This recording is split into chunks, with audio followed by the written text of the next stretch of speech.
Hello, everybody, and welcome to this episode of K9s Talking Sense.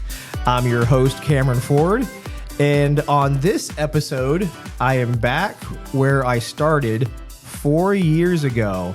I'm at the CNCA Conference, this time in Sacramento, and just like 4 years ago, I'm going to do some interviews and podcasts and some videos and stuff.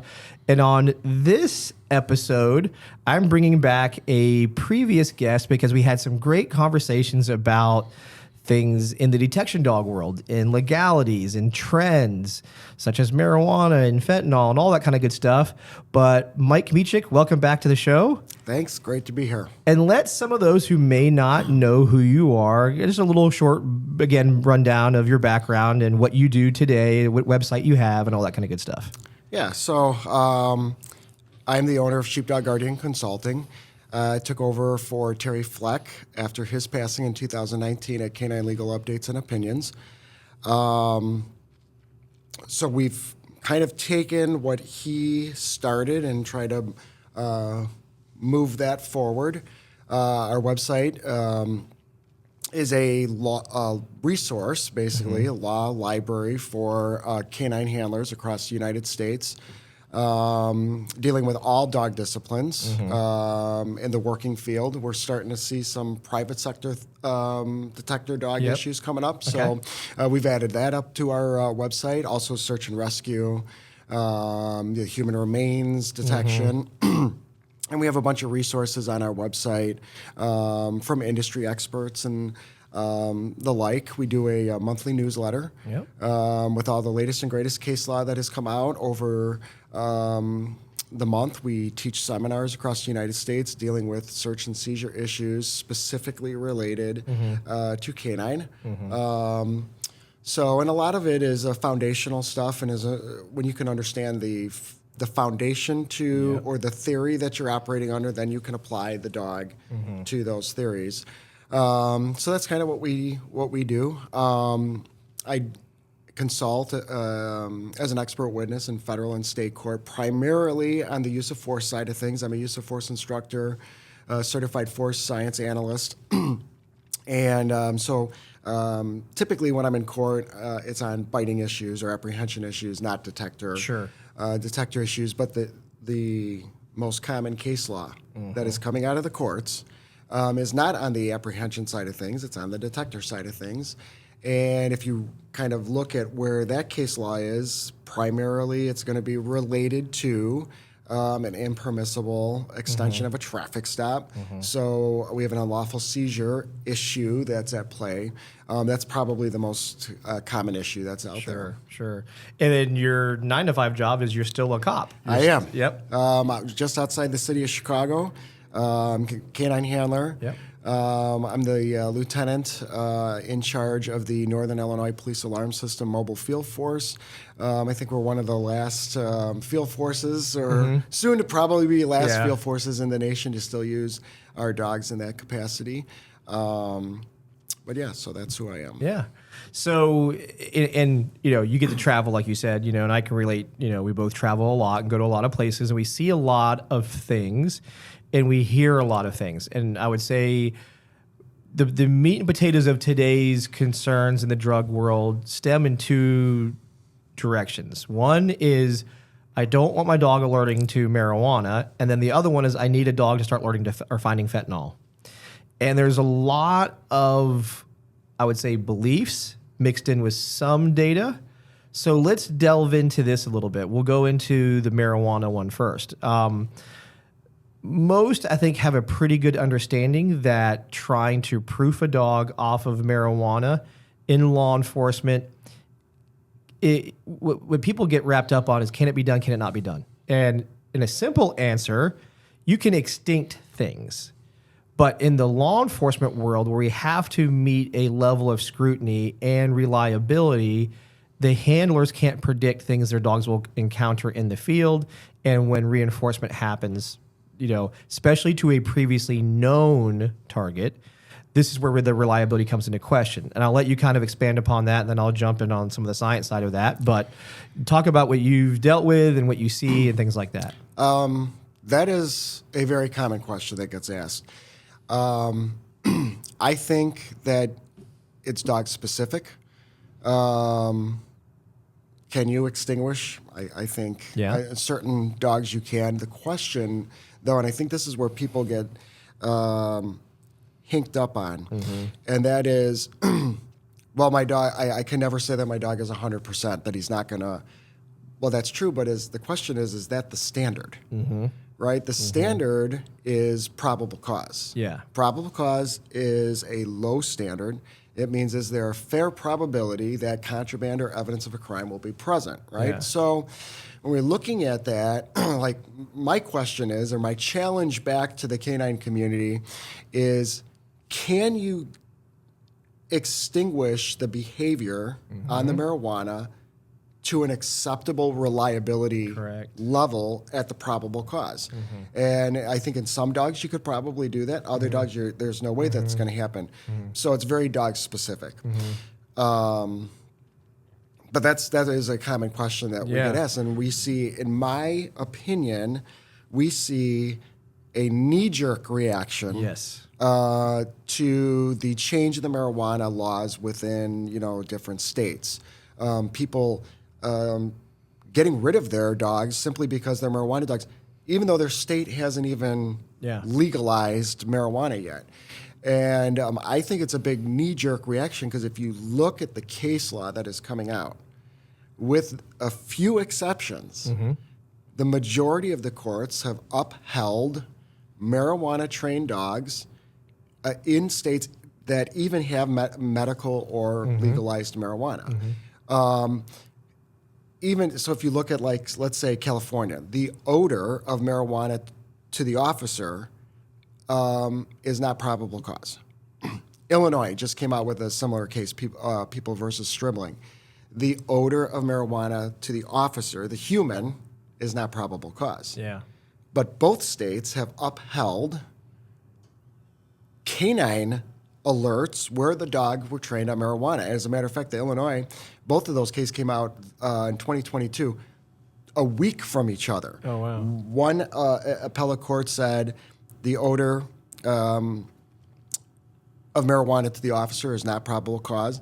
And then they went on to say the odor of marijuana or a dog alert, even if the dog is trained in marijuana, is still probable cause. Because the question is there a fair probability that contraband or evidence of a crime will be located in the area to be searched? So they said, well, even though the dog's trained in marijuana, and the California court said the exact same thing, the dog is also trained on cocaine, heroin, methamphetamines, all of which are still unlawful to possess. And even marijuana, at a certain level, it becomes unlawful to possess. Nevada has upheld it. Arizona has upheld it. So I think when we look at this, it's a knee-jerk reaction. The only two states really that have come to opposite conclusions is Colorado and People versus McKnight, People versus Gadbury. Both cases had nothing to do with marijuana. They were both methamphetamine cases, but because the dog was trained in marijuana. And then Oregon, but they did it in part. They said if you're over the age of 21, a marijuana-trained dog would not create probable cause. But if you're under 21, it may create probable cause because it's illegal to possess at the age. At that age, correct. So I just think it's a huge knee-jerk reaction. The other thing that we're seeing challenges as of recently in several of the state courts is where marijuana is not legal within the state, yet hemp or CBD is. Okay. And so defense attorneys are challenging the dog, saying, well, the dog is alerting to CBD or CBD, the dog is alerting to hemp. Those are legal substances, and therefore the dog may have alerted to a legal substance. And then their basis is if we look at Illinois versus Kmiecik out of the Supreme Court, 2005, if you look at United States versus Place out of the Supreme Court, 1983, the Supreme Court was clear that it was a well-trained dog that would not expose non-contraband items. Well, of course, talking about marijuana or CBD or hemp, which may not be contraband items per se. But again, we go back to the what the legal standard is, which is probable cause. Yes. Right? Is there a fair Is probability? the probability exist? Right. Yeah. And I think, like you just said, so many want to put it into certainty cause. This is a yes or no answer, and that's not the case. And you bringing up the point, and you got to sit in Dr. Ken Furton's class, where we are still trying to eat. The science world wants to try to see what exactly, or can we learn, is the dog alerting specifically to a chemical? And because many of these illegal substances have multiple chemicals in them, all of it, in a sense, when you put it together, is the illegality part of it, even though there may be a bean or a plant piece or whatever that may not be the illegal. However, in the cases in how law enforcement's working it, that's the illegal. I mean, it's the totality. It's you got for sure cocaine here.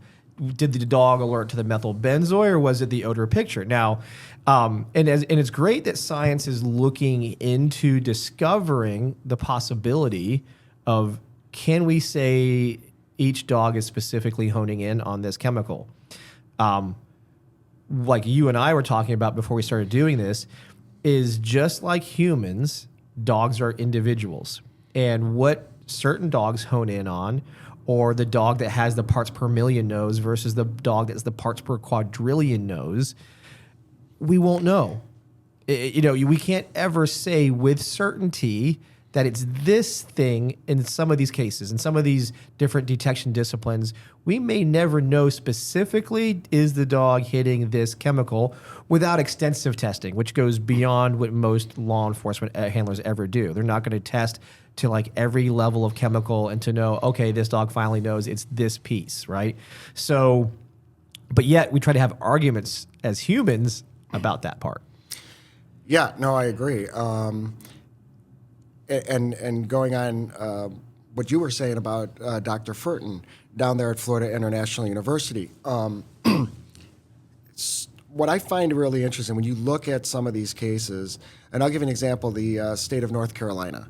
While they were in the process of passing legislation for, it was either the CBD or the legalization of hemp. I can't remember which one. But the State Bureau of Investigations, SBI in North Carolina, issued a memorandum that said there is no difference between marijuana and hemp. There's no difference between marijuana and CBD. And they look alike, they smell alike. And on top of it, not only is it indistinguishable to the human officer, it's indistinguishable to the canine. Because the canine is alerting to THC. And we see that in case after case after case, handlers testifying that when their dog is alerting to marijuana odor, that the dog is alerting to THC. Well, my question back, as soon as of course, who picked up on the State Bureau of Investigation North Carolina memo? The North Carolina Court of Appeals, because it was raised in several court cases now. And so, of course, that got picked up. And so I immediately tried to call SBI. I tried to email them, to no avail. Nobody wanted to respond to me. I said, listen, all I want to know is point to some scientific peer-reviewed study that says that the dog is alerting to THC. Yeah. And as we've discussed, it does not exist. So we don't know. Yeah. And previewing the study that will be coming out of FIU, it sounds like it's in the process of being published right now.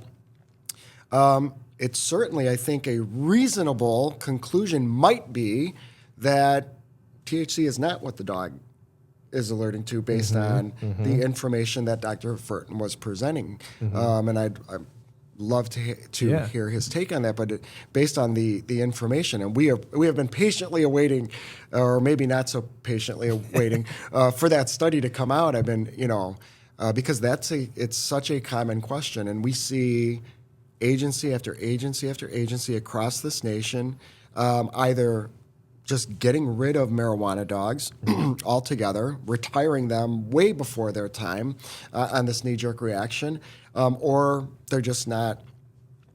They're not training them on the marijuana odors. I was up in the state of Wisconsin teaching a seminar this past year, and we were having this discussion that, of course, came up, and I brought up the case law that if you look at, these are the courts that have upheld it, these are the courts that have rejected it, and I keep a list of those cases so that we can compare. When people ask, here they are. You can look. These are all. Look at all the states that have upheld, state courts that have upheld. Look at the federal, of course, the federal courts, even the Ninth Circuit Court of Appeals in United States versus Gray. There's another one out there recently that they said the odor, a marijuana-trained dog is still probable cause. Yeah. Right. Yeah. And so this agency said, could you send us a list? And I said, listen, I will send you the list, but you need to discuss this with your local prosecutor, because ultimately, in the end, it's going to be up to the local prosecutor whether they want to pursue any litigation that would come as a result of a marijuana-trained dog. And the district attorney actually in that area called me up and said, hey, I understand you have a list of cases. And I said, I do, and I'll send it to you. And Wisconsin is not a legalized marijuana state. The CBD is legal there. And so I sent him to her, and we were having this conversation, and she said, I'm very upset that this agency, she goes, I am the lead narcotic district attorney, assistant district attorney in this area. This agency never came to me in advance to purchasing these dogs and not training them on marijuana. That was all their decision. They never once came to me and asked what my opinion was. Okay. And so she looked at the cases, and we had this discussion, same discussion that we're having. She goes, Mike, I agree with you. I'm going to go back and tell them that I think they should add it on. If they can add on the marijuana odor, add it on, I think we can defend this easily, even if the state legislature at some point or another legalize it. So, I mean, those are the discussions. Well, that we're having. and you're bringing up what happens to our industry frequently is we're reactive. We freak out and become very reactive to something. One of the things that I'll be kind of concerned with is the knee-jerk reaction when Dr. Furton's study comes out. And the interpretation of that study goes into, we're going to hypothesize for the moment, that, dogs are not hitting on THC as previously believed, but they're hitting on this and it's still marijuana, right? Now, the legal eagles will start trying to dissect, okay, does that mean there's a high probability of them hitting the hemp or hitting the CBD oil and things like that?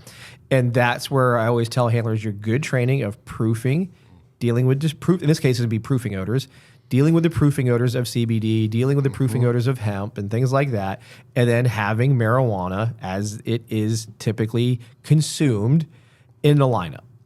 And the dog should only be one step further, not just consumed, but to the point that it's unlawful within the jurisdiction. Yeah. If I would add that. Yeah, for sure. Because Dr. Nathan Hall's study was, and Paul Bunker went into the amounts, getting dogs trained at the levels of odor that they may encounter. And that is important. So it's not only dealing with your proofing, it's also dealing with the amounts of odor from low, let's say almost down to trace or residual, depending what your job is, all the way up to kilos and hundreds of pounds and so forth. And by showing through your training records that your dog gets fairly consistent exposure to what you are required to face in the field will bolster the reliability and meet that still low bar of probable cause, because that's the thing we're at, probable cause, not certainty. I agree. And do we have all the answers? No. When we're sitting here, these are the strong arguments, though, that need to be made. And then it's going to be up to the courts to determine whether these arguments are legally sound or legally valid or constitutional within that particular jurisdiction. But the local prosecutors have to be on board with that. They have to be willing to make the argument. But they're not going to make the argument if nobody walks into their office and has the conversation with them. Correct. And says, hey, we have, these are the issues. Here's the cases. They may not be jurisdictional. They may be persuasive cases. But are you willing to make the argument? Yeah. And you have these district attorneys. Some of them are like, yeah, we'll make this Yeah, argument. we'll fight this all day long. Other ones are like, oh, if your dog's on marijuana, I don't want to touch it. Yeah, and that's a different story, Yes. right? And, before I move into the next segment, I want to circle back to, can we get the dogs off of an odor? And like we said, you can attempt to extinguish a behavior, to say, hey, I don't want you to do your trained final response on this chemical. In this case, we'll say marijuana. However, what many don't consider is a psychological phenomenon called spontaneous recovery. And in an environment in which, in this case, the real world, marijuana would be present, but the absence of another odor isn't present, the dog's like, well, the handlers walked me by this area twice, maybe. Right. Dog threw a head change. Oh, there's their marijuana, but I don't want to alert. But the handler doesn't know that that's there, right? So now the handler sees this behavior, takes the dog back a second time. Now the dog, along with, well, this is happening, context generalization, handler's doing this stuff that's predictable to my reward. But in addition, the dog's like, this has paid me before. Spontaneous recovery. Okay, I'm going to alert. Well, and that brings up another issue. But I hope you don't mind me bringing it up. Go right ahead. So I don't want to take this direction you didn't want it to go. But the flip side of the coin is we have these dogs that are coming out non-trained, not trained on marijuana, on that odor, but then through their training or their experience on the street, they are, if you want to, self-imprinting on these odors. And then, so on both sides of these aisle, we need to be ensured that if the dog is not supposed to alert on marijuana, that we are proofing that on a regular basis in our training and being able to show that, because and do so blindly under numerous conditions that match the real world. And that's where we both agree that that doesn't happen. Like, we can barely get handlers to do normal training, let alone them apply a scientific protocol to bolster the fact that their dogs are reliable enough not to indicate to marijuana in an unknown circumstance. And most times, here's the part I'll agree with, the dog will do just fine. It's the handler who's going to overinterpret that interest that they don't know at that moment, because they stopped that known, dirt bag on the, in their known drug areas that's known for meth mostly, right? But then in this case, as we all know, most drugs also accompany marijuana. So then the handler, again, can you say, and this is where, again, some legal things would start to get thrown into it. Well, what did the dog alert to, the marijuana or the meth? And we're never going to know. And there's going to be arguments. But this is why I just say, don't even go down the path of trying to prove that you're taking your dog off marijuana, because you can't do it at a level that wouldn't face scrutiny and get torn apart pretty easily. And I agree, because most handlers, as you said, are not going to they're not going to be willing to take the steps necessary. The protocols that have to be followed. And the protocols that have to be followed. And as you rightfully said, I mean, we can't even get handlers to do proper training to begin with. But then if you take that one step further, assuming that they are doing proper training, or at least proper training protocols, can they articulate that in their training records sufficiently? Correct. Which we know is a crapshoot no matter where we're at. It absolutely is. Certain states, it's great. We can run across handlers that do amazing records, and you got ones that are told, do the bare minimum. You just write yes or no, positive, negative, some symbols, and that means that your dog did good or bad. And I think that's where I would say, with a high degree of certainty, if that's the training that you're doing and that's the documentation that you have, then there should be no attempt probably to try to extinguish this, because there will be too many holes, and then without these sufficient basis to articulate that to a court, to a judge, that's when you're going to run into those problems. I mean, if you had a squared away handler, squared away training protocols, squared away articulation, and a dog that could do it. And a chemist that works with you that sets these things up and knows the levels of what's there. Exactly. And there's again, this is that deeper into the weeds part. And I'll just throw one more layer that most don't consider. I mean, you talked about before going on the air was the cognitive aspect. Is your dog a memory dog? Is your dog an inference dog? That higher memory dog is much harder to extinguish, much more likely to go into that spontaneous recovery to a previously known target. And most guys don't know, or handlers don't know that. They don't know if their dog is high memory or low memory or high inference, low inference, things like that. Well, and I think that's what, as we were talking prior to this, why what you're doing is so important. I mean, if I had known the canine cognition stuff years ago, when I'm not at the end of my career and not at the end of my dog's career, I want to know how my dog is learning, what their learning style is, so that I could, as you said, maximize my training, right? And I think some handlers, they don't want to know, or they feel like it's, as you said, it's more for the civilian side of things, but it's not. It's so important for you to know so that you can really get the best results out of your training, and you can understand that. And I think that's why what you're doing is so important in my mind. And I just hope that the industry is listening, that this is important. And I've loved doing the cognition, and it's grown tremendously. There's more and more individuals I have going out teaching it now. So they've learned from me, become instructors themselves on cognition. Like Pete Stevens, he's here at the conference. He's a cognition instructor now. And great guy. The more we get, like you brought up, first is education. Okay, why do I need cognition? Well, cognition helps you spin your wheels a lot less in training. You're actually going to have, instead of doing this problem over and over again and going, why is this not working? You would know right away before you even started, oh, this is because my dog's a memory dog and I did this too many times in a row the same way or hit it this way, and my dog remembers that. Or my dog's a high inference dog, and it's the dog that reads every little cue or body language thing I do, so I got to be really good about avoiding certain things or making sure there's clarity to what I'm doing. And like you said, I wish I knew these things before. I was just like you when I learned this. And I'm glad I learned it when I did, because just would it save me from pulling my hair out? As you can tell, I got nothing left anyway. That it helped me from extra frustration. It also helped me from being an unfair handler or trainer to my dog. Because now I had a better understanding of that's why he does this. That's why she does that. Okay, so I need to set up training that maximizes to the dog to be successful. Right. And what I learned when I did this with the Naval Special Warfare dogs was it actually, and I share this in the slides I do, but at the end of it I share, we saved 30% in training time. And that wasn't by design. We weren't trying to save time.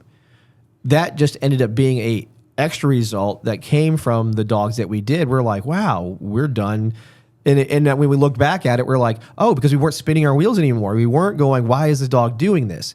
We were like, oh yeah, we saw that in the testing. Now I know I'm not gonna go that path in training. Let's go this path, and then my life's a lot easier. And again, it's a lot easier on the dog. Right. So like I said, so circling it back to the narcotic side of it, this is where I know, depending on the dog, and they don't know the dog. They don't know if their dog's high memory. They can make assumptions, and sometimes the assumptions are right. But as many, when they go to do these cognition tests, they're like, oh yeah, I think my dog's going to do this and this.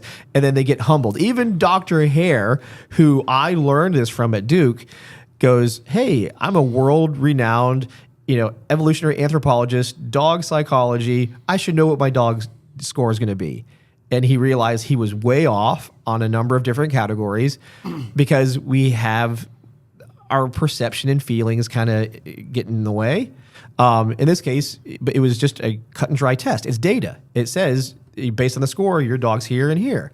And that's what will help us, again, scientific, this is where the science and experience world kind of collide. Science can help us. Experience is great. Not all science. We can't just jump on the next Ken Furton, results, because just like we're talking about, that study on the THC is a sampling of how many dogs, right, and how many were actually police dogs, and is that reflective? And did they do cognitive testing? Did we, know? And they'll be I guarantee knowing them every researcher I know will tell you this is what I know based on this testing criteria. This helps us form more ideas and hopes, but what I have to impart upon the audience who's listening and watching, don't freak out one way or the other about the results, whether it be a case law, whether it be a scientific study. We need to take in some things because, like you pointed out, on the legal side of things, certain things from a certain district court, it may not even be applicable to all the other districts, right? But what happens is people hop on the internet, get on a law enforcement Facebook group and go, oh my God, did you see the results of this? We're now no longer doing X, Y, and Z, whatever it is. And then there'd be 20 more going, F you, this is why so again. We are so bad at law enforcement. We just eat our own. And the good thing is we're not the only ones. I've watched, I was, again, being privy to the special operations community, they eat their own too. It's nothing special to us. However, now that I'm getting older and wiser, I try to share with those that are willing to listen, take a pause, read what's being said. Is it truly applicable? And if so, take those things away. If there's some stuff that's valuable, let some time pass. Let's see where this starts to shake out. Exactly. Let's have conversations like we're doing and see where this goes. But we don't need to throw the baby out with the bathwater, knee-jerk reactions, because those are also as unpredictable or unreliable or unnecessary, I agree, depending on the circumstances, to solving the problem either. Right. Well, and I agree. And just in this very narrow topic of marijuana, I mean, you can apply this to many different things, but just in this narrow topic of marijuana, okay, so we're not going to get a marijuana-trained dog, right? Okay, well, does your agency know, or do you know the protocols to ensure that dog is, as time goes on, not going to self-imprint, if you will, or, and how are you going to go about that? And where, they could go down a whole other path. Well, where were your the training aids that you're using, where were they stored? Were they stored in with marijuana? Were they stored with in some evidence room that had 300 pounds of marijuana? Is it sitting sitting next to marijuana? And I mean, these are things that all this stuff needs to come into play. And how are we going to do? If this is the path we want to go, great.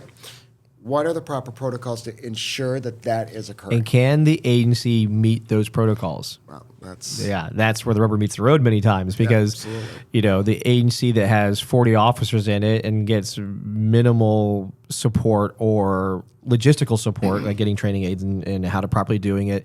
Well, I train with Jim Bob, and he just throws his stuff in a canvas bag and tosses it in his ammo can. It's perfectly fine. Yeah. And then the other ones are following, like what Dr. DeGrief would show you, putting it in a glass jar that's tinted to keep UV light out of it, and so it is nice that we're starting to see more standardized information be shared.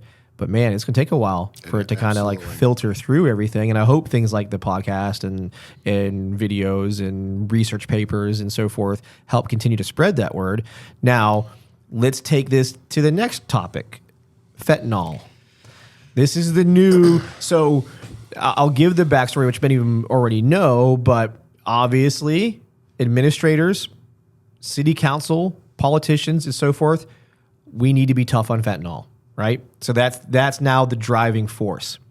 And fentanyl has reached a fever pitch as far as how the media and society is saying, how are you guys fighting this problem? And your political careers are on the line in how you address this. So up until, let's just say, about 2 years ago, the pressure was there, but not where it's reached now. So as K9 teams, we kind of got away with, for a lengthy period of time, saying, hey, it's legal to possess. That's the first thing that gets thrown into the mix. It's legal to possess, or potentially. Second is, well, then how do I even train on this? Because if it's dangerous for potentially exposure to me, what about my dog? How do I obtain a training aid? Because it's not like the previous training aids we work. So how do I even train this? So then now we start delving into synthetics, soaks, and real. Do I get a synthetic training aid to use? Okay, first question we have when it comes to that is, how do you know that this synthetic connects to your target, right? So we have to fight through that, and all synthetics aren't made the same. And there's little to no regulation on synthetics. There's no one independently saying this must be tested, validated, and verified before it's sold to police department X. Your soaks are made based off of the material, whatever it is, and let's call it fentanyl in this case. The fentanyl, whatever, has been now absorbed into this surface or substrate that's designed to absorb things. Now, at least that can be tested by a chemist and say, what I test here is fentanyl on this substrate, and I'll put it out there. It's the most popular one right now is a get sent tube. But whether you can put cotton, et cetera, whatever. Now, this can be tested, but it's going to be a lower amount. It's not going to be the same as pills or bags of pills, right? So canine teams that may have utilized a soak may have seen dogs just walk right by it. And the reason for that many times is you haven't trained your dog to that lower threshold of odor. So that's a consideration. But at least when we're starting to compare apples and oranges, I think not everything is fruitful. Get my good joke there? Yeah. So but when we go at it, she was waiting for me to use that at some point. What we see is, like I said, I have a synthetic on one hand. There's little to no testing behind it besides what the manufacturer created, right? There is being testing done independently now more frequently. And right now, every scientist I talk to says there's just too much inconclusivity to say this is a good idea or a bad idea. Do they think we can get there with a synthetic? The answer is yes. But currently available, we have too many question marks. Soaks. And again, as we talked about before we came on here, right, the scientists will tell you it depends on the manufacturer, right, as to what it is that's in that particular. And there's been some studies where they have done stuff, and you can see it. You can see exactly what they're talking about. Like, so, company X had these things there. Company B had these things there. So as a consumer, how do you know? And that's the part I try to get the cops to do, because believe me, I'm the first one. Dude, I was singing the praises of synthetics for years until I got humbled. And scientifically tested, I got put through testing, and I was like, oh crap!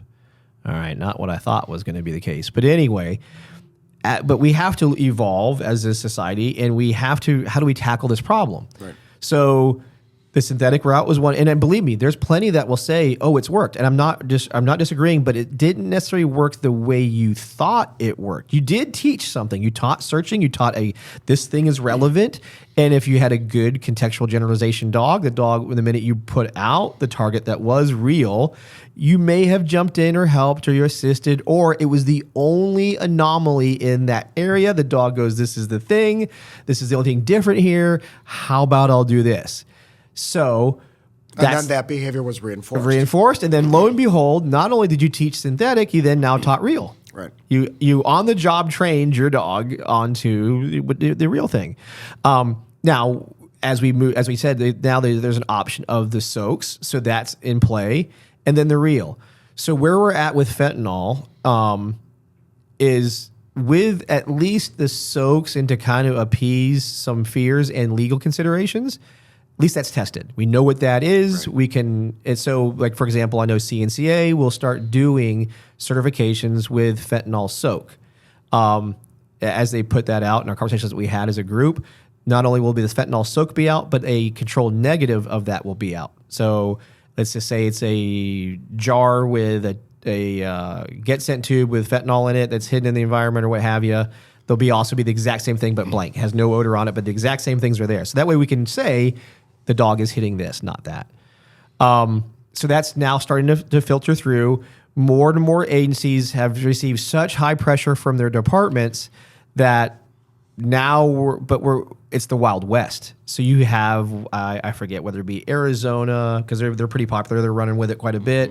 I think with the Canadians, they were big on it. So from what you've seen legally, what are considerations? What should teams go through as we start? We're going into the fentanyl world, whether we like it or not. And most don't give a shit about your safety.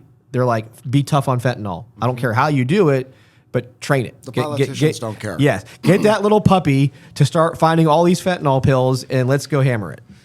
Great question. And I think because it's so new, we don't have anything directly on point out of the courts that are going to give us guidance in one direction or another. So the first thing, in my opinion, Mike's opinion,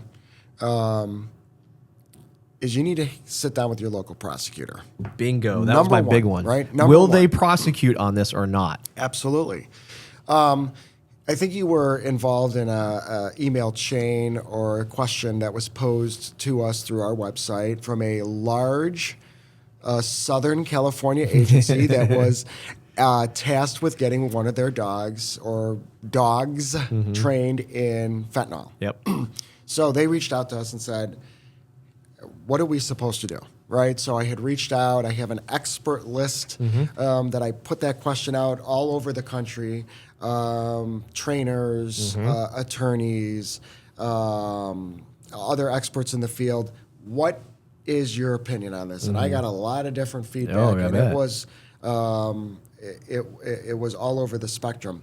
A very prominent trainer up in the Canada area said, absolutely. We are seeing so much fentanyl coming into Canada that we have trained it.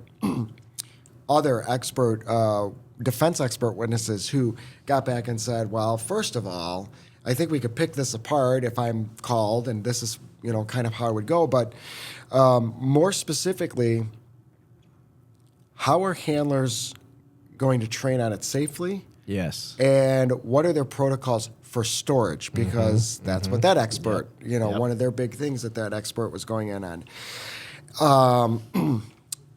The agency wound up speaking to their prosecutor, again, a large Southern California DA, and the DA's opinion came back. They brought all that information that we put out there to their DA, and the DA came back and said, you know what? Probable cause is a low standard.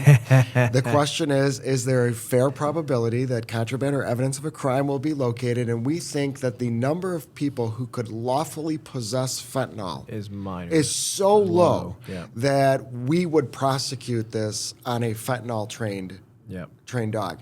And again, it goes back to what you said is, well, I'm curious, and we will never probably be able to figure this out, but I'm curious as to how many dogs that are working the road have self-imprinted. Correct. Because it's mixed in with whatever there. So there's all these other things. So I wouldn't say from case law standpoint, we do not have any case that's directly on point. What we do know is if your dog alerts on the street, right, and you find something other than what that dog is trained to alert, child pornography, a firearm, some other illicit drug, right? That's okay. Yeah. The courts have all admitted that into evidence because just because you had probable cause, you were looking for one thing. When you find evidence of a separate crime, that perfectly lawful, right? So, we have that situation. But number one, my advice is speak to your local prosecutor. Totally agree. That's the biggest advice I give because, like you said, the knee-jerk reaction happens. A captain, whoever in the agency says, "Why aren't your dogs trained on fentanyl? Make it happen." And then I say, they come reach out to me. How do we do this? What do we go about? Blah blah blah. And my first thing is, okay, talk to your prosecuting attorneys. Will they prosecute these cases? Because there will be, just like anything else, there are probabilities. There's going to be some prosecutors that are going to go, we're not touching this because, in our opinion, the legality of being able to possess it or possess derivatives of this narcotic are uncomfortable for me to prosecute. So if you train a dog on it, we won't even use your dog now on anything.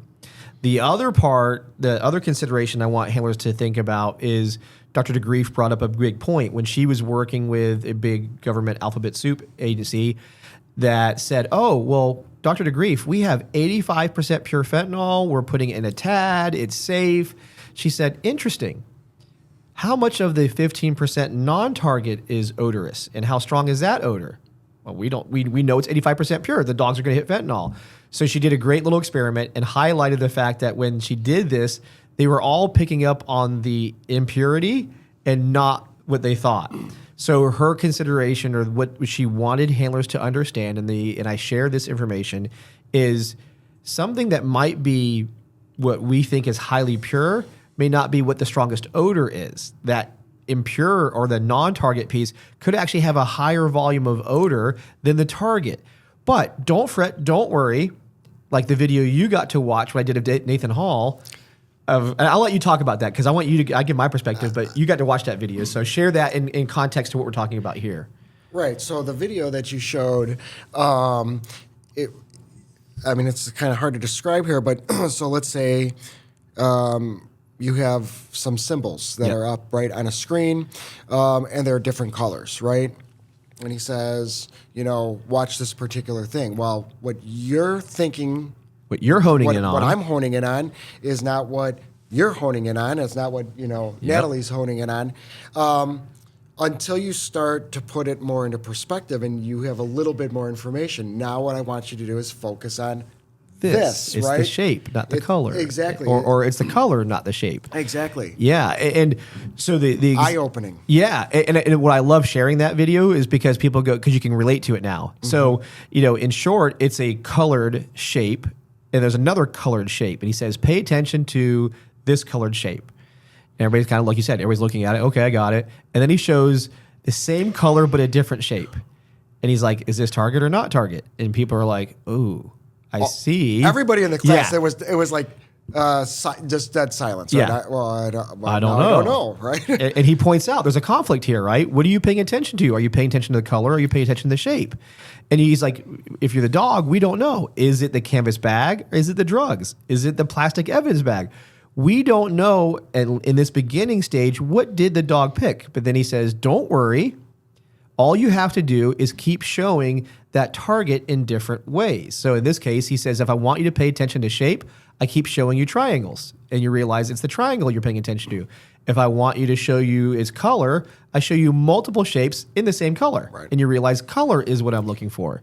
And that is, because we can connect to it as humans, is so eye-opening to what we might be doing to our dogs when we're training them. We assume, well, I showed them, in this case, I showed them the shape, but I didn't pay attention to what color it was. Right. I showed them the fentanyl. Yes, I showed them the fentanyl. But I didn't pay attention to the 15% impurity. Yes. And in this case, the dog picked up on that. And then we run around. But sometimes, thank goodness, we do lots of joint training.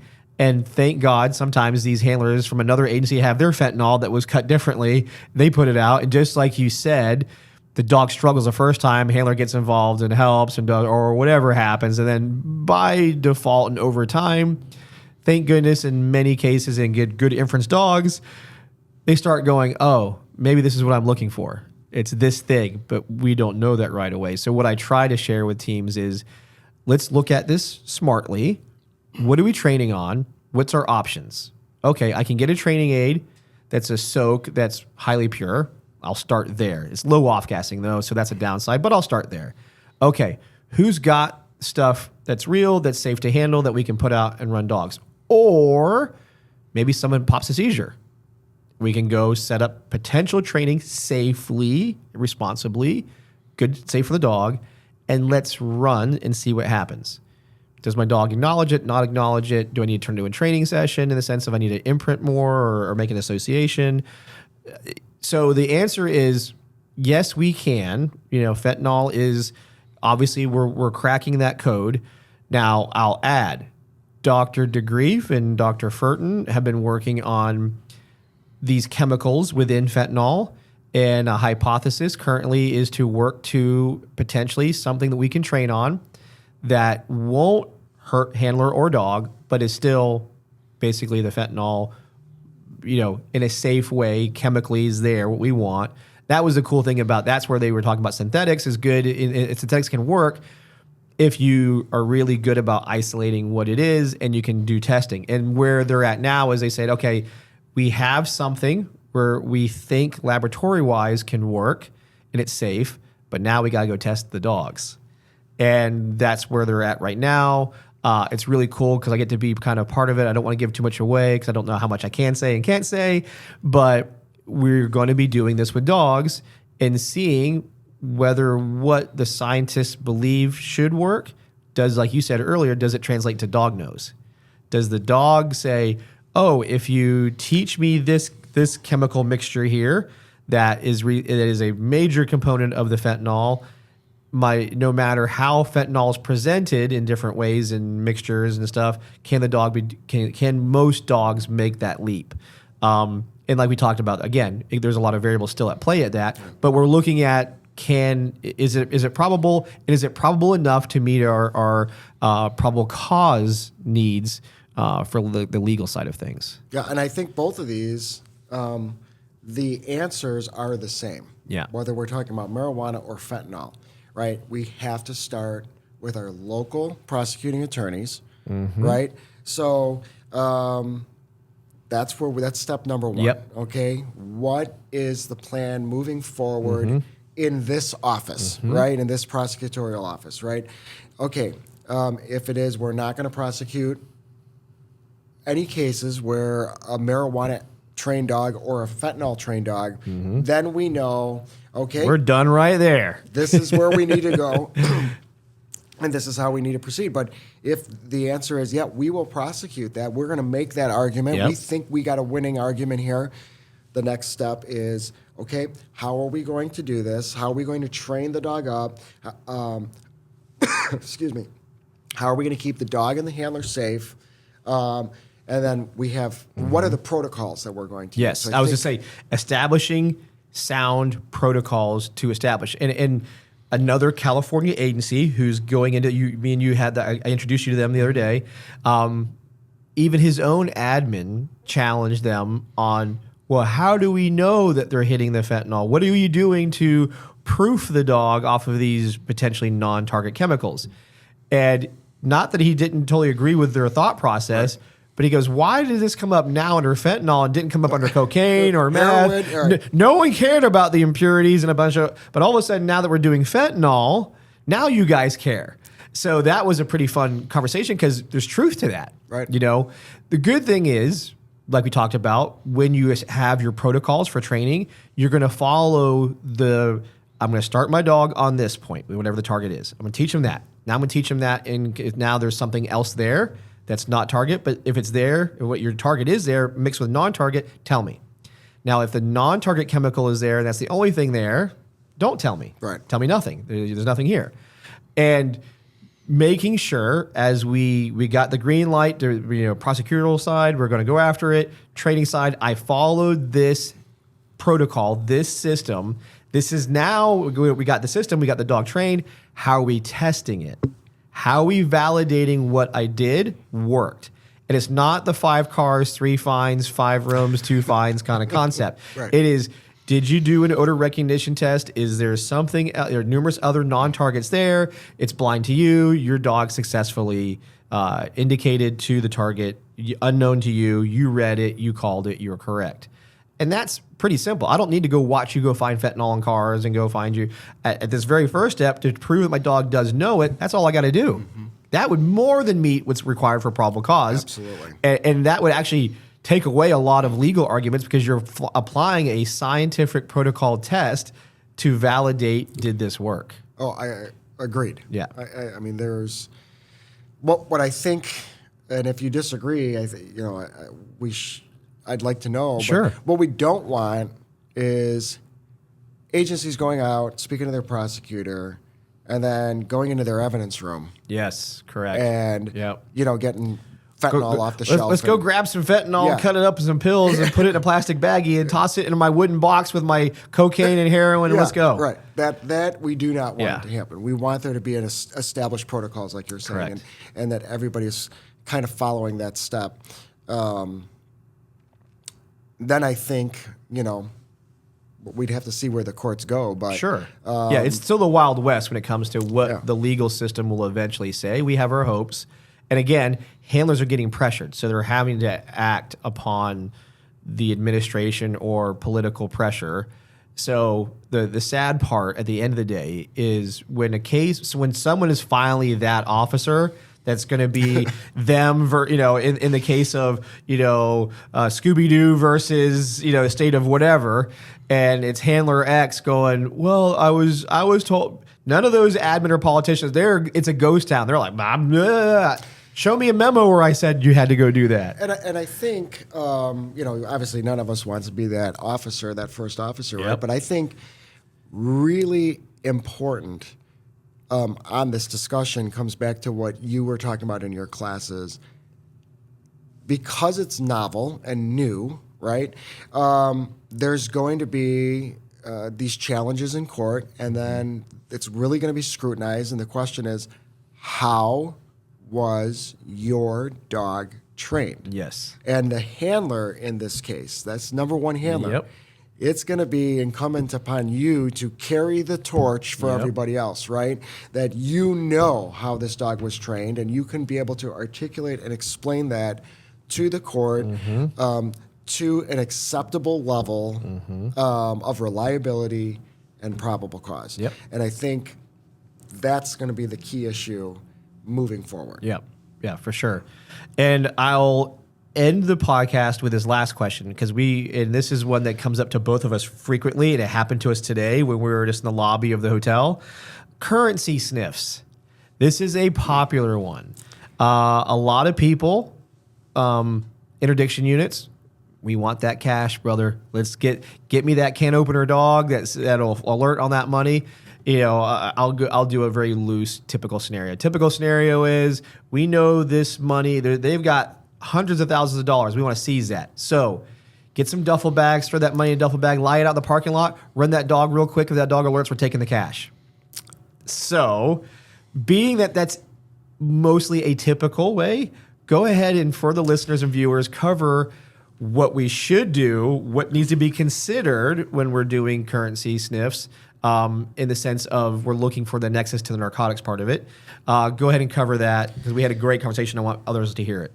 Yeah, this is a very common question, and while in my seminars, I try to get through everything. Sometimes we don't get to currency, so wherever I can get it in there, I will get it in there. So, number one issue, and you and I both know this is not going to happen, but you need to have a conversation with your narc officers in advance. Yep. And inform them, if possible, don't move the cash. Yes. Right? And we know they will because they have ADD, so they're gonna move it. They're but excited. The reason that we say that is there is one case that it's out of the state of Hawaii where the court was convinced by the claimant in the case that one of the narc agents who moved the money transferred odor from their hands because they had handled narcotics in advance. They then transferred that odor to the currency and moved it. Now, that's the only case so far that I'm aware of. So an issue we just want to be aware of. So if we can, I'd rather sniff the currency in the environment that it's in, especially if it's a narcotic environment, right? Yep. But we know that's not going to happen. It's going to be at some government building, your police station, sheriff's office, or whatever. They already hooked the car, towed it over. Here we go. The trunk was full of cash. Let's take it. Yeah, exactly. Yeah. What we don't want to be doing is exactly the scenario that you gave, is we're putting it in a couple duffel bags, or we're putting it in duffel bags and we're throwing it out into a parking lot. It's the only thing that's there. So a couple issues on this, the way that I see it. And we've been very successful using this method. So first thing is we need to talk about some training issues that are related to this.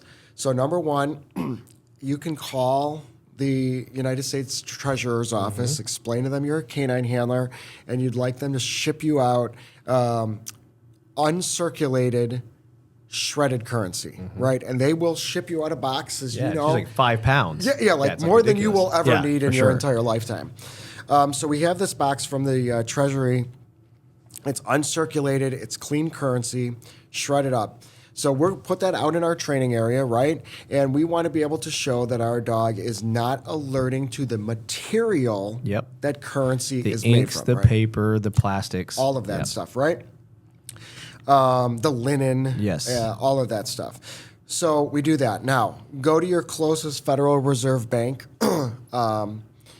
I don't know if you can call. I don't know that you can call them that they would actually do this. But I'm from Chicago area, so we have a Federal Reserve Bank there. If you walk into the Federal Reserve Bank, they have bags and bags and bags of shredded, circulated currency. And it's out there for the public. You can take as much as you want. They'll go back and get you hobbyists go out and get it a lot of times. They used to sell it. I know you could go online. They don't do that anymore. But you used to be able to go online and get small bags, big bags, whatever. It was shredded, circulated currency. Right now. I know that I shouldn't probably have to say this, but do not commingle. Correct. Your clean shredded currency. Don't, for you knuckle draggers, being funny, don't put your bag of circulated currency in the same box as your uncirculated currency and go, we're going to go train now. Because now you've made your things talk to each other, and we don't want them talking to each other. As Dr. DeGrief would say, keep your odors separate. Yes. Right? So I'm going to take that shredded circulated currency from the Federal Reserve Bank. We'll put that into a training area, and we're going to ensure that the dog is not alerting to circulated currency. So now we can show in our training records, right? Our dog's not alerting to the material that comprises the currency. Our dog is not alerting to the circulated currency. Because for those of you who are unaware, your listeners that are unaware, back in the 90s, the DEA issued a memorandum that said all currency in the United States, or a vast majority of it, is contaminated, right? Yeah. And that's when Dr. Furton stepped in and confirmed that there's a vast majority is contaminated with this, but the threshold of contamination was so low that no drug dog was going to alert to. Handlers weren't training to those low levels because that's Exactly. trace or residual amounts, and handlers were avoiding that in many cases. They weren't going down to those low levels to get their dog to find narcotics at that level. So therefore, now it's out. Now it's out. And there's a great case out of the Seventh Circuit that actually Dr. Ken Furton was the expert witness, and they explained all of that. It's U.S. versus 100,000, blah, blah, blah, blah, whatever the exact amount was. Anyways, so we put these out into our training areas. We can document, of course, that our dog is not alerting to that, dog's not alerting to this.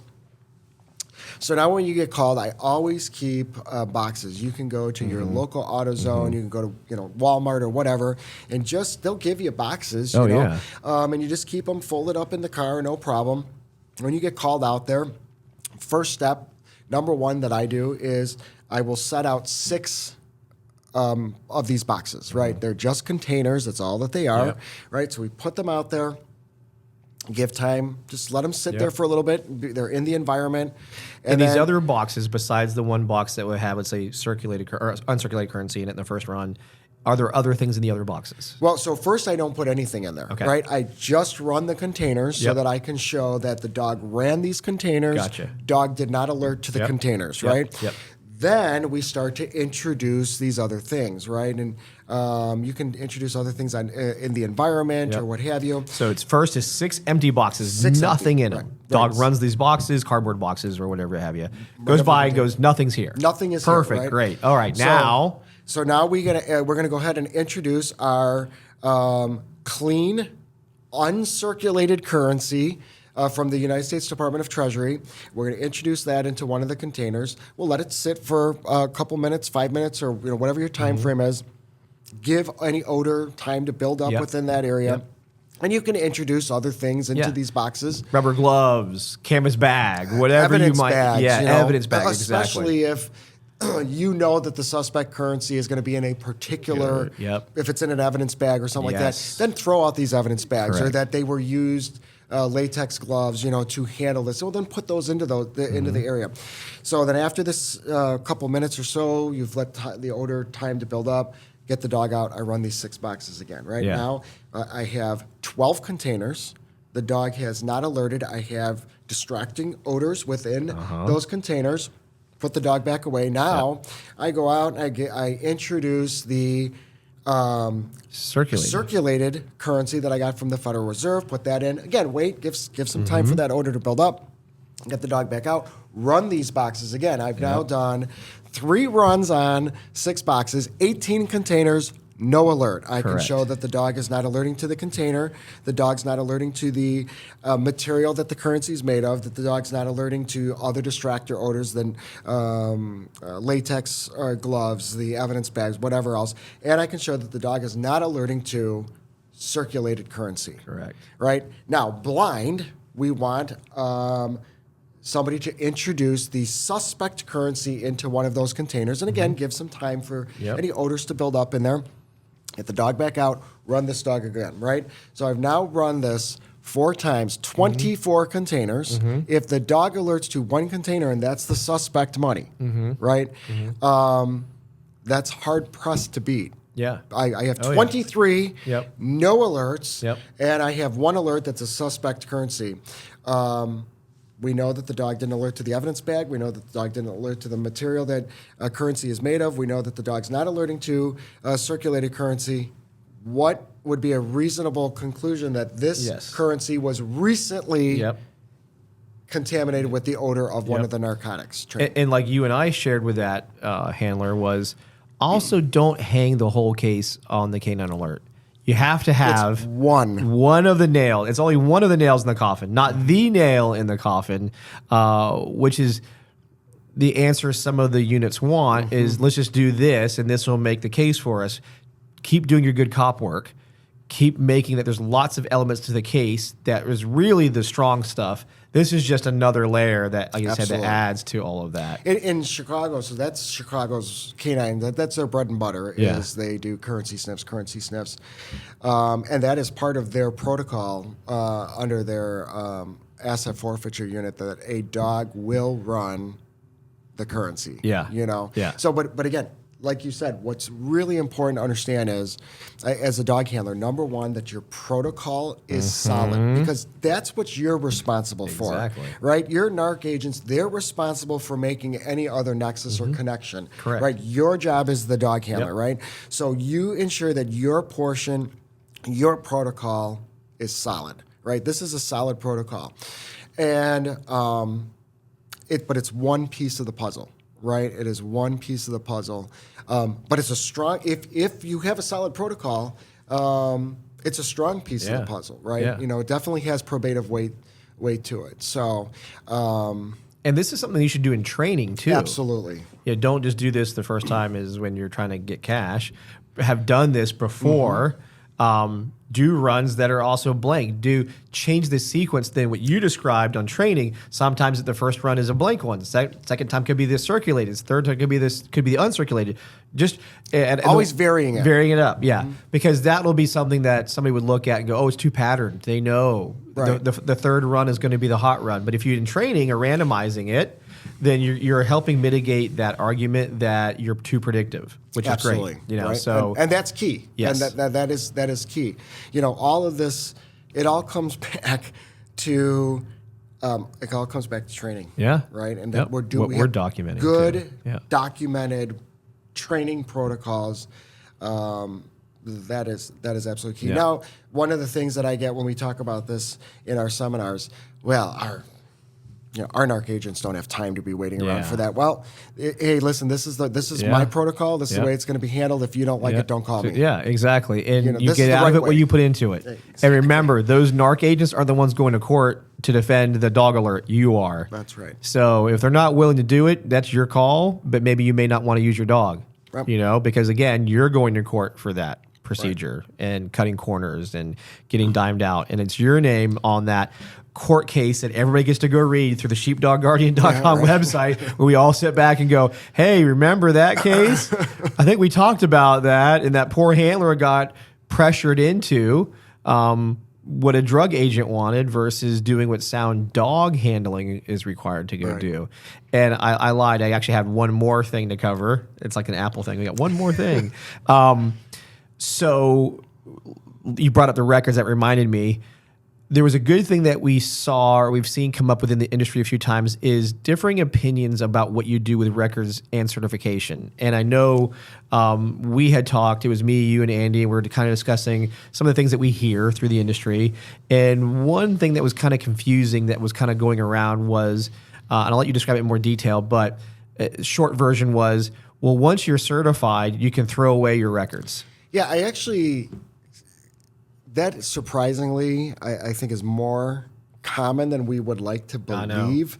And I do get that in various parts of the country when I'm out teaching. I vehemently disagree with that that philosophy. Yeah. I'm always under the philosophy. Well, a couple things here. First of all, I always think of this. I'm going to court. Number one, I'm going to go to court on whatever it is I'm doing, right? And for a long, long time, I was the president of our union, right? So anything we do, right? We look at it as one of our union attorneys said, and a good friend of mine who's an attorney said, you always are preparing as if you're going to trial, right? You're always preparing as if you're going to go to arbitration. Yes. You're always, right? So everything we're doing, all of our documentation is with the mindset that I'm going to trial, whether it be a criminal trial on the narcotic side of things or a civil trial on an apprehension. Although we're starting to see a lot more civil liability coming up on the the odor side of things. Detention of people. Yep, it's a big it's upcoming right now. Anyways, so we should be writing these, and our records should always be in preparation for trial, right? Either side, the criminal or the civil side of things. So what we should be doing, at least in my opinion, is we should be keeping all the records of the dog for the service life of the dog, plus whatever the statute of limitations is in your particular jurisdiction. And then I would add another year onto that. And the reason I'm adding another year on is in case there's any tolling issues, right, that we would get past those tolling issues. Now, for the criminal side of things on these odor cases, these narcotic cases, right? My recommendation is if your statute of limitations for felony narcotic cases is, let's just say 3 years, such as the state of Illinois. I'm just going to use that as an example. Illinois 3-year statute of limitations.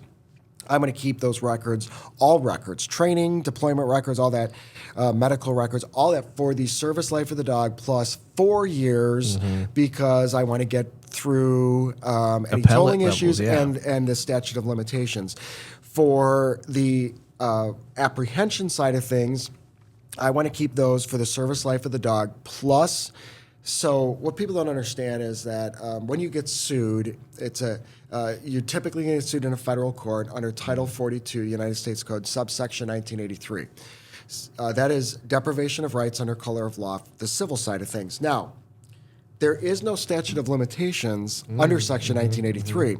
So the way the courts interpret that is the statute of limitations for Section 1983 will be whatever the personal injury statute of limitations are in the jurisdiction in which this originated out of. So just as an example, we'll say Illinois. Illinois has a 2-year statute of limitations for personal injury. So Section 1983 also has a 2-year statute of limitations, and therefore I would want to keep the service record for the apprehension side of things for the service life of the dog plus 3 years, 2 years plus just another year for tolling issues. As an example, the state of Missouri, they have a bigger one. It's I think it's a 4-year or 5-year statute of limitations. Okay. So you're going to be keeping those records for a little bit longer. The theory, I guess, from what I'm being told from handlers across the country is, well, once I certify, I don't need the training records anymore.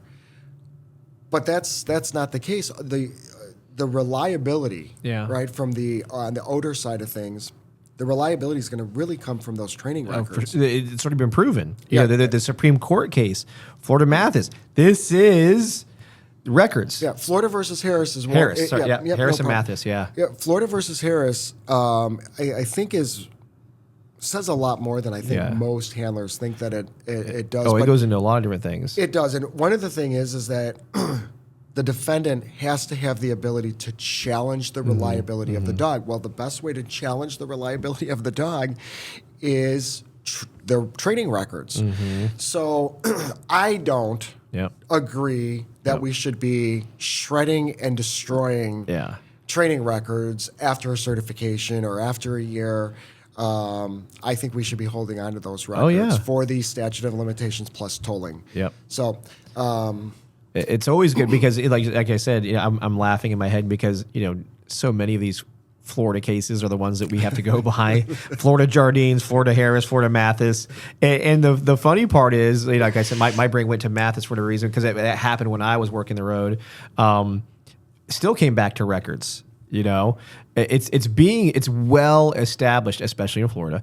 In other places, your records count. So you're from Florida, Cameron. Tell me, is it the heat? Is it the humidity? Is it the water? What is it about Florida that all these cases are? It must be the swamp, alligators, and meth that is the problem that gets everybody into a lot of trouble down there. Especially when the story starts off a Florida man. Yeah, right. Yeah. So Florida Friday. Yes. That's what we have up in Illinois on the mix. Florida Friday. Yeah. So, well, good. I hope all the listeners really got to take some good takeaways from this. If you got questions, like we talked about earlier, sheepdogguardian.com, the website. I'll put it in the show notes. It'll be on the video here. I can't even profess loud enough how much it's worth to have a membership to your site to be kept up on these things and how frequently you do keep up with the information to share. And again, if attend your seminars. Do you have anything coming up you wanted that you know of, that you think of? We have a lot coming up. If you go to the website, they will have our upcoming seminars. We're going to be in Wisconsin. I think we've got 3 seminars in Wisconsin set up already this year. We have 2 down in Texas that are set up. First one going out to Ohio. First time I'll be out, up in Ohio. Geez, there's a lot. So many. No, there's Just a lot. go to the website, right? Yeah, go to the website. We're already, I think, booked up at least through August of this year. We have Indiana also in there. And we're going to do a couple conferences. We'll be at Blue Line. Same. We're going to be at the Blue Line K9 Conference. We're going to be the American Tactical K9 Conference. So we're out there. You'll be at HITS. Are you going to HITS this year? No, do you know? I don't know if I'm going to HITS. I know. I think we're in the beginning stages of talking about that's August, I believe. Stuff, So there's So your schedule's August. Mine's are So I feel the pain. I understand it. It's easy to tell people just go to the website. Yeah, everything's there. It is all there. You and I will finally we'll pull off something together at some point. We've had lots of great ideas. Whether it be 2023 or 2024, we're going to kick off something that'll be special and unique for canine handlers to go through. That will give you legal preparation, deployment and training, and then preparation legally. We're going to test you handlers and how you can answer questions and protect yourself and your cases and be prepared. Yeah, so, I'm looking forward to that. Yeah. I think that'll be a real benefit to our industry. So we don't get enough of the handler side of the equation and legal preparation and putting them on a mock stand and asking them questions based on their deployment and things like nobody that. really and I get there's always hesitation for officers wanting to participate in like a mock trial type of thing because they don't want to get that grilled and stuff. But my point back is, wouldn't you want to do that there so that you're better prepared, so you can understand? Let's go through our errors and fail in the safe environment so you don't become the case law that we all reference later on. Yeah, I mean, I've worked on how many cases as an expert. What is you start reading depositions from these officers and handlers, and they're just not as prepared as we would. We would like, and that's part of our mission here is to prepare people. For that type of an environment. So, but I appreciate your kind words very, very much. And it's those words. I just had another person reach out to me here at the conference that said, hey, we love Terry, and we really love what you have done. And, you definitely picked up the torch and took it forward. And that's one of the reasons why I am doing it, because it's like I'm working 3 full-time jobs. Oh, I know. I'm working as the police, as you said, and then this consumes a lot of time. But I love it. I wouldn't be doing it, and it's because of those compliments that we're doing it. So I appreciate that. It's well worth it, and I'm glad everybody gets to benefit from that. So everybody, as usual, thank you for listening to K9s Talking Sense, where it's okay to be nosy.